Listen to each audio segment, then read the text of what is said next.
Bon. J'ai lu une romance de Noël. Voilà, pour mes défis des 20 travaux des mémoires d'Adrien l'année dernière. Il y avait notamment une romance de Noël à lire et je suis bien embêté. Ça a été compliqué. Ça a été compliqué à lire. Bon. On va essayer de rester calme, de garder notre sérieux pendant tout au long de cette vidéo, mais ça va être délicat et ça a été dur. Ça a été dur de le lire, ça va être dur de vous en parler, mais on va le faire parce que ça fait aussi partie du défi. Voilà, on se retrouve juste après le générique. Allez, hop.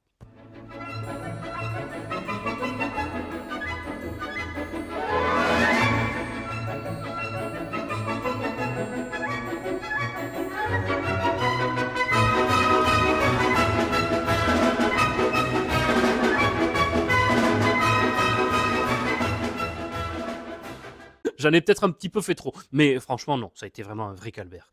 Ça s'appelle La bibliothèque secrète de Noël. Voilà. Rien que le titre, ça envoie du bois, hein. Mais en fait, ça n'a rien à voir. Après avoir lu le livre, j'ai toujours pas compris le titre. Pourquoi la bibliothèque secrète? Voilà. Et bon, de Noël, oui, parce que ça se passe pendant Noël, mais franchement, ça se passerait pendant Pâques, ça serait pareil. Il n'y a pas vraiment de lien avec l'idée que ce soit Noël. Alors, j'ai noté le nom de l'autrice, hein. C'est de Jenny Colgan, voilà. Traduction française, il faut le dire, par Laure Mottet, et édition Charleston. Voilà. C'est sorti en octobre 2025, donc là, il n'y a pas longtemps. Hein. Et c'est l'histoire de Myrène Sutherland, qui est, alors, je sais plus exactement, je crois qu'elle est maîtreuse comme profession, mais par un grand hasard, un an avant, elle avait été quémandée par sa grand-mère ou sa grand-tante. Vous voyez, j'ai oublié tellement. Là, ça fait déjà presque 2 semaines que je l'ai lu. J'ai déjà oublié la plupart des choses, tellement c'est pas cohérent le truc, quoi. Et donc, elle avait été missionnée par sa grand-mère ou sa grand-tante un an avant pour retrouver un livre. Voilà. Bon. Un livre qui est important, très important pour sa vie. On comprend pas trop pourquoi. Bon, bref, ça c'est très vite dit. Et ce livre, en fait, il est maintenant exposé dans un musée. Et elle a été aidée en cela par un autre chasseur de livres, dont elle était plus ou moins tombée amoureuse, on l'apprend, mais depuis, lui, il a donné plus aucune nouvelle. Bon, il s'en fiche un petit peu d'elle. Sauf qu'un jour, elle est recrutée par un homme qui est héritier d'un grand château en Écosse, et cet homme lui dit, j'ai une mission pour vous, retrouver un livre chez moi. Elle dit, mais il est complètement fou, lui, retrouver un livre chez lui, il a besoin de quelqu'un comme ça, d'un chasseur de livres pour... Donc, elle y va, voilà, elle prend le train. Alors, évidemment, grosse ficelle littéraire, en allant à la gare, elle se fait voler son téléphone, voilà, et évidemment, c'est comme ça, donc elle n'a pas de téléphone pour y aller. Et naturellement, dans le train, qui c'est qu'on a? L'autre chasseur de livres, voilà, qui a été également recruté par le propriétaire du château. J'ai oublié son nom, je vais aller le retrouver. Il s'appelle Théo, voilà. Et celui qui recrute, c'est Jamie McKinnon. Et évidemment, donc elle le trouve dans le train. Et lui, il a une attitude un peu arrogante. Oui, machin, on s'est pas revu depuis l'année dernière, mais qu'est-ce que vous faites là? Qu'est-ce que tu fais là, Irène, et tout? Pourquoi toi aussi, etc. Bref, des dialogues, mais complètement ubuesques. Et après, donc, ils arrivent au château. Et donc, il les accueille, tout ça. Il y a aussi celle qui semble être la gouvernante, celle qui s'occupe un peu du château. Et il leur annonce très vite qu'en fait, il n'y a plus de sous. Voilà. Il a hérité de tout ça, mais il n'a pas les moyens de le garder. Que ça l'embête beaucoup de devoir le vendre, mais que son grand-père, qui lui a transmis ça, son grand-père lui a dit un jour, il y a un livre qui vaut très cher dans ce château. Et en fait, lui, il voudrait retrouver ce livre. Pour pouvoir avoir des sous et pour pouvoir entretenir ce château. Voilà. Donc il a recruté ces 2 chasseurs de livres pour venir. Je vais essayer d'expliquer pourquoi moi, j'ai pas aimé et pourquoi je vous conseille pas vraiment. Non, c'est pas du tout un conseil que je peux vous faire. Et si toutes les romances de Noël, entre guillemets, sont comme ça, là, c'est pas qu'on n'est pas dans la bonne littérature, évidemment. Je vais pas comparer ça à du Balzac, à même du Dr. Jekyll et Mr. Hyde que j'ai lu récemment, ou voire à Eau dure le vent. On est un peu dans une ambiance aussi, comme ça, de château, en hiver, un peu éloigné et tout. Non, je vais pas les comparer. Mais sans les comparer, il y a quand même de la littérature qu'on appelle de gare, mais j'aime pas trop cette expression, mais il y a quand même de la littérature de gare qui est de qualité. Mais très rapidement, il y a la sœur qui arrive aussi, elle débarque comme ça. Alors, elle est énervée, elle va rester énervée et prétentieuse et un peu agaçante tout le livre. C'est-à-dire que les personnages n'évoluent pas. Ça fait partie des reproches que je peux faire à ce livre. Sur 400 pages, les personnages n'évoluent pas. C'est-à-dire qu'elle, elle reste avec le même caractère du début à la fin. Voilà. Mais de manière générale, je trouve que le livre n'est pas travaillé. C'est le principal reproche que je peux lui faire. Et ça se ressent du coup sur le plaisir de lecture et sur très souvent... oui, on s'ennuie parce que le livre n'est pas travaillé et qu'on sent que ça a été écrit comme ça un peu... Et en fait, il y a une grosse tempête de neige, et donc ils sont bloqués dans ce château, évidemment, sans réseau, sans rien, enfin ils sont bloqués. Donc grosse ficelle littéraire aussi. Donc elle, je vous rappelle qu'elle n'a pas de téléphone. Il y en a un qui a du téléphone, mais quasiment pas de batterie, donc ils vont pas pouvoir s'aider d'internet, naturellement, sinon c'est pas drôle. Et ils retrouvent une sorte de message, de lettre qu'il aurait laissé, de code secret, d'énigme pour retrouver ce livre. Bon, il a toujours aimé les jeux, ce grand-père. Mais là, quand même, c'est un jeu assez dangereux. C'est-à-dire que et l'énigme, elle n'est pas facile. Je peux vous assurer que moi, lorsqu'il a lu l'énigme, j'ai été là.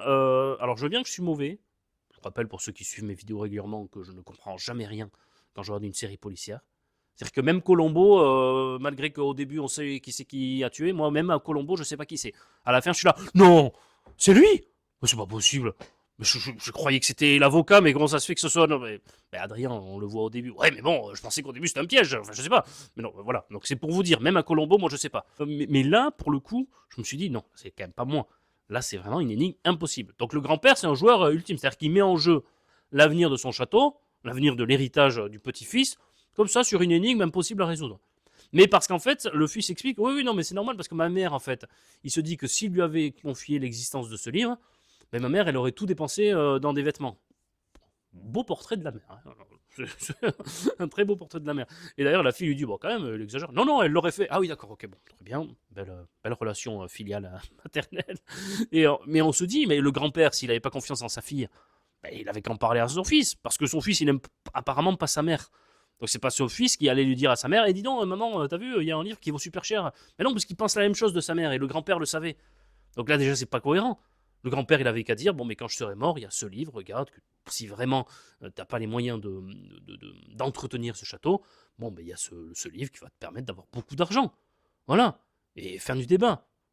Mais et vous allez me dire, mais du coup, il n'y a plus de roman. Ben non, mais parce que le roman en tant que tel est absurde, il ne devrait pas y en avoir. Il ne devrait pas lui laisser une énigme comme ça sur un truc aussi important, sur l'avenir de son petit-fils. Enfin, dès le début, j'étais pas dedans à cause de ça. Mais parce que déjà, rien que les informations qu'on nous donne sont incohérentes et changent d'une page à l'autre. Et donc, bah, leur objectif, ça va être de partir à la recherche donc, de ce livre secret. Voilà. Donc, c'est pas la bibliothèque qui est secrète. Enfin, elle est secrète en rien du tout. Elle a aucun secret. D'ailleurs, il y a plusieurs bibliothèques dans le château. Mais c'est juste qu'il faut trouver le livre secret. Donc, on aurait pu dire, je sais pas, la chasse au trésor de Noël, etc. Bon, Noël, on va vite y revenir. Hein. On nous dit rapidement que c'est la veille, l'avant-veille de Noël, mais à part ça, basta, hein, terminé, emballé, c'est pesé, aucun rapport avec Noël, c'est juste comme ça un contexte qui nous est donné, c'est juste pour le mettre dans la catégorie romance de Noël, dans les rayons des librairies, ça n'a aucun impact que ce soit pendant la période de Noël. Voilà. Alors que même les téléfilms qu'il y avait sur TF1, M6 quand j'étais petit, je ne sais pas s'ils existent encore, même là, on sentait que Noël quand même c'était important. Soit tout le long du film, c'était rappelé. Et c'était même souvent le cœur du livre. Il y a même parfois le Père Noël qui arrivait, hop, et tout. Je fais très bien le Père Noël qui arrive en courant. Vous l'avez déjà vu ce Père Noël? Non, probablement pas, parce qu'il n'y a aucun Père Noël qui fait ça. Mais c'est pas grave, je le fais. Donc, vous voyez, même dans ces films-là, il y a quand même un lien voilà, assez cohérent avec Noël. Là, rien du tout. C'est juste qu'on vous dit, en fait, on est le 24 décembre. Ah oui, c'est vrai. Ah ben je vais pas pouvoir aller fêter Noël avec ma famille. Ah, ça les embête pas plus que ça. Voilà, ils le disent juste comme ça en 2-3 phrases, mais ça a pas l'air de les emmerder. Bon, très bien.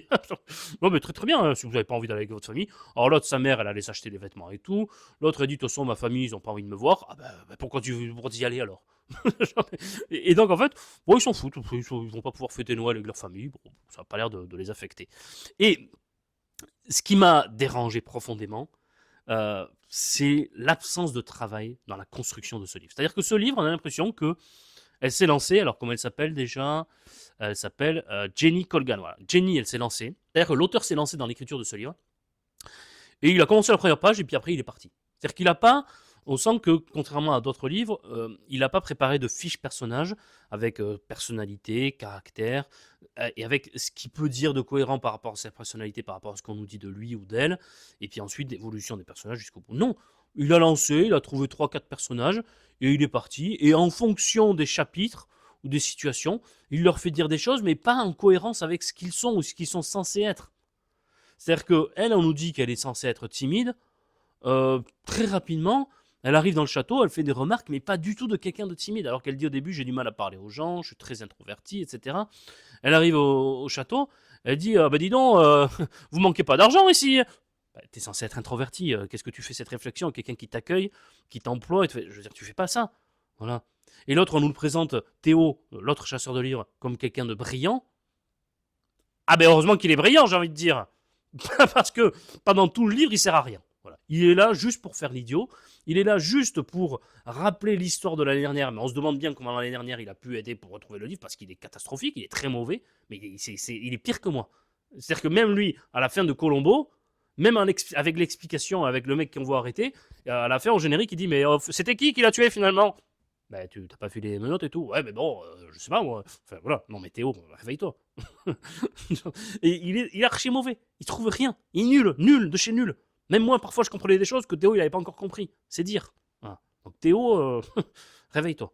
Et donc, il est juste là pour rappeler l'histoire de l'année dernière. Et il est juste là pour faire des réflexions stupides d'un homme prétentieux, goujat vis-à-vis d'une femme, vis-à-vis de Myrène, qui était tombée amoureuse de lui. Et il est là, oui, enfin, l'année dernière, bon, tu m'as pas de nouvelles Noël, toi non plus. Enfin, et ils se font comme ça des réflexions à un moment crucial du livre. C'est-à-dire qu'ils sont en train il y a la tempête de neige, donc ils savent pas s'ils vont survivre, parce qu'ils sont bloqués là. Il n'y a plus de réseau. L'autre, il est en train de leur expliquer que son grand-père, il est mort, que c'est terrible, etc. Et puis l'autre, Théo, il est à côté, et puis il fait des petites réflexions un peu à la noix, de l'air de dire, dis donc, l'année dernière, t'étais pas aussi sexy. Mais c'est quoi ça? Mais qu'est-ce que ça a à faire là? En plein milieu d'un livre? Mais qui dit ça? Mais Théo, pourquoi tu fais ça? Insupportable. mais vraiment, ça m'a agacé ce genre de. Et puis après, limite, il la drague un peu dans le milieu d'un couloir. Et puis elle aussi, on se demande pourquoi elle le fait. Et puis le lendemain, elle regrette parce qu'il fait une réflexion. Enfin, en fait, il y a ce genre de petite relation presque adolescente entre lui, ensuite le Jenny, le propriétaire du château, la sœur et Théo, où il va y avoir peut-être une petite aventure entre les deux, alors qu'elle est censée le détester parce qu'elle arrive, elle le méprise, elle dit mais c'est qui ces deux tocards que tu as contactés? Une nuit après, elle finit presque avec Théo, et le lendemain elle est de nouveau goujate. Enfin, on ne comprend rien au personnage. Elle a avancé comme ça dans l'histoire et en fonction des scènes, bon, ben, elle a écrit des dialogues qui sont complètement incohérents, qui sont absurdes au total, et en fait on n'y croit pas. On n'y croit pas parce que ça rentre pas du tout en ligne de compte avec ce qu'on nous présente des personnages au début. L'autre Jenny, je sais plus s'il s'appelle Jenny ou pas, le propriétaire du château. Non, attendez. Oui, l'autre Jamie, le propriétaire du château, qui est censé être quelqu'un d'assez noble, assez un peu classe et tout. Très vite, il va devenir très niais, pas forcément très malin, et très vite aussi un petit jeu de séduction avec Myrène. Donc on voit bien que le cœur du livre, c'est finalement ça, c'est ces petits jeux de séduction entre eux, mais qui sont incohérents avec le reste du livre. C'est-à-dire que moi, les histoires d'amour, j'adore ça dans la littérature.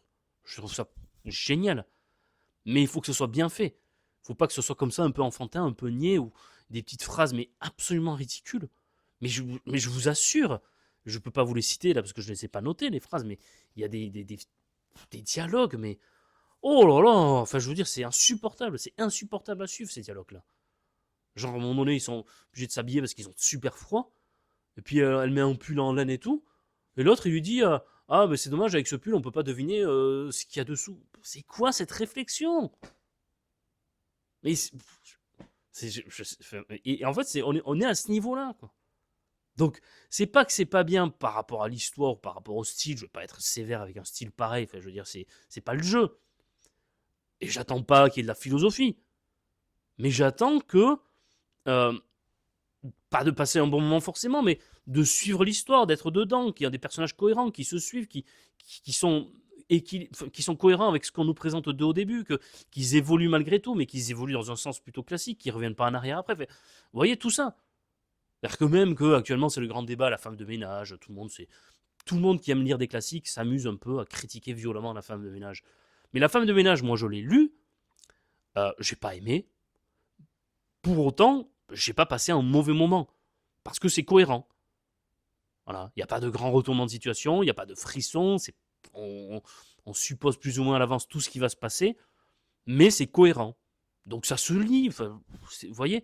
Et si c'était vrai de Marc Lévy, pour lequel j'avais consacré une vidéo, je m'étais un petit peu moqué et un petit peu amusé parfois de certains dialogues, mais l'histoire était plus ou moins cohérente dans l'ensemble. malgré des dialogues mais complètement imbuesques. Et là, on est au même niveau dialogue, dans la bibliothèque secrète de Noël. Enfin, j'ai vraiment du mal avec ce titre, quoi. La bibliothèque secrète de Noël. Je sais pas. Je, la bibliothèque secreta. Presque le dire en espagnol, ça fait plus classe, quoi. Parce que j'ai du mal. Voilà. Donc, non, j'ai pas aimé ce livre parce que c'est pas construit, parce que c'est pas travaillé. On voit que ça a été écrit. Limite, ça a pu être écrit en week-end, ce truc. Hein. C'est-à-dire qu'on n'a pas besoin de vérifier avant, pas besoin de description trop compliquée. Non, on écrit juste. Et puis, il y a les énigmes. Il y a les énigmes. Le truc. Les personnages sont pas très intelligents. On voit qu'ils sont pas brillants, ils font des réflexions un peu niaises et tout. Mais parfois, ils se sortent de situations comme ça. Ça arrive du ciel comme ça, vous voyez. C'est un truc. C'est assez hallucinant. Ils trouvent. Ah, mais ça me fait penser à la suite de Fibonacci. Pardon. Ça, parce que je sais plus c'était quoi, mais imaginez le grippin rentrera dans le garage. Voilà. Et puis t'as Théo qui arrive et ah, mais ça me fait penser à la suite de Fibonacci. Fait penser à la suite de Fibonacci. Ah oui, non, mais il fallait la sortir, celle-là. Et puis après, ah oui, mais ça, c'est un rapport avec ça. J'ai l'impression qu'on était dans le jeu Pyramide. Vous vous souvenez du jeu Pyramide? Ceux qui ont connu comme moi les années 90, début 2000 peut-être. L'autre, il disait maison, couture, tournesol. Ah, parapluie. Voilà, c'est ça. Bravo. On est à ce niveau-là hein, dans la résolution des énigmes. C'est-à-dire que l'enquête, la chasse au trésor dans la bibliothèque secreta de Noël, ben, on n'arrive pas à rentrer dedans parce que les indices sont incohérents. On comprend rien à leur énigme. Enfin, moi, au bout d'un moment, alors que c'est censé être un livre un peu simple à suivre, mais je n'ai rien compris. Voilà. J'étais là, mais pourquoi quel rapport avec ça et comment ça se fait que de ça, ils sont venus à ça? Vous voyez? Et puis, à un moment donné, elle est là, elle est en train de lire ses lettres d'enfance. Elle dit ah oui, mais regarde, si dans ses lettres d'enfance, hein, c'est-à-dire que le grand-père, il est quand même très fort, il avait pensé 40 ans avant à mettre des indices pour une énigme qu'il allait laisser à son petit-fils 40 ans après. Alors on est dans du génie. Hein. Et il avait pensé à écrire une ligne sur 4, des lettres par-ci par-là, et il voit ça. Non mais là, là c'est des génies absolus. Là, hein. Là, c'est des génies absolus. Bref, voilà. Vous voyez pourquoi j'ai pas aimé? Parce qu'on a le côté pas construit, pas cohérent, pas travaillé de ce livre. Donc on n'est jamais... L'histoire ne se suit pas et on souffle beaucoup lorsqu'on le lit. Voilà, le souffle de Noël. Voilà. Et en plus, il y a ce côté niais des histoires d'amour qui sont pas bien faites et on s'attache pas du tout aux personnages. Voilà. Et leurs réflexions d'adolescents, c'est non. Voilà. Donc j'ai pas aimé. Ça a été dur. Ça a été dur d'arriver au bout. Et en plus, la fin, voilà. Mais ça, je vous la laisse le découvrir. Parce que là, pour les courageux qui vont quand même aller le lire, bon courage. Et on parlera de la fin ensemble, lorsque vous l'aurez lu. Mais ça peut être un bon défi des 20 travaux d'Adrien. Je vous les mets pour 2026. Lire la Bibliothèque secrète de Noël. Voilà. Et moi, je l'ai déjà lu. Donc c'est bon. Oh, je vais pas être aussi pervers. Prenez soin de vous. Lisez des livres. Ne lisez pas la Bibliothèque secrète de Noël. Ce n'est pas du tout un conseil que je peux vous faire. Mais j'aurais lu une romance de Noël. Voilà. Bonne journée.